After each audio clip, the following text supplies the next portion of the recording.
Bibia Zuchu pamoja na Diamond Platnumz wameweza kusameheana. Tuliweza kuona Zuchu aliweza kuandika kwenye ukurasa wa kijamii kwamba yeye pamoja na Diamond Platnumz wameweza kuachana, lakini sasa hivi kila kitu kimeweza kwenda kuwa sawa, kwani Zuchu ameweza kukiri na kusema ya kwamba wamesha maliza tofauti zao na kila kitu kimeweza kuwa sawa, kwani kuna mambo mengi ambayo yamekuwa yakitokea katikati yao na wameamua kuweza kusawazisha kila kitu ambacho kilichoweza kutokea katikati yao, maana kila mtu aliamini ya kwamba Zuchu hatoweza kuwa pamoja na bwana mkubwa Diamond Platnumz kutokana na yale mambo ambayo yaliweza kutokea kipindi cha nyuma, ila tunaamini haya yote hutokea kwa sababu, na kila mtu aliweza kukiri na kusema tunatakiwa kuweza kuhakikisha maisha yetu yanakuwa katika mwongozo ulio bora ili kuweza kufikia malengo ambayo tuliyoweza kuyaweka katika maisha. Najua kuna mengi ambayo yameweza kutokea, ila ukweli ni kwamba kuna siri nyingi ambazo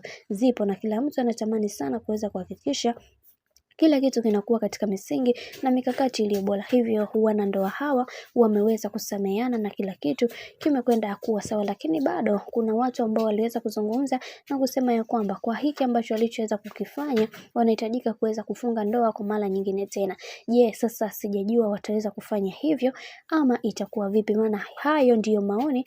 ya mashabiki ambao wamekuwa wakizungumza kwamba kisha mtamkia mtu kwamba hauko naye kimahusiano, basi ndio ujue mmeshapeana taraka, hasa kwenye dini za Kiislamu. Bwana, mambo ndo kama hivi ambavyo unavyozidi kuona mambo yanazidi kuwa mengi kadri siku zinavyozidi kwenda. Mimi naomba nikusii kitu kimoja, kama ndo mara kwa kwanza basi usisahau kusubscribe, kulike, kushare pamoja na kucomment, kwani ukifanya hivyo utakuwa umejiweka katika nafasi nzuri ya wewe kuweza kuenjoy na kufurahi pia katika channel tupendwa hii hapa ya Bizeeza Media. Mimi sina la ziada, wacha nikutakie siku njema na kazi njema, tukutane next time. Bye bye.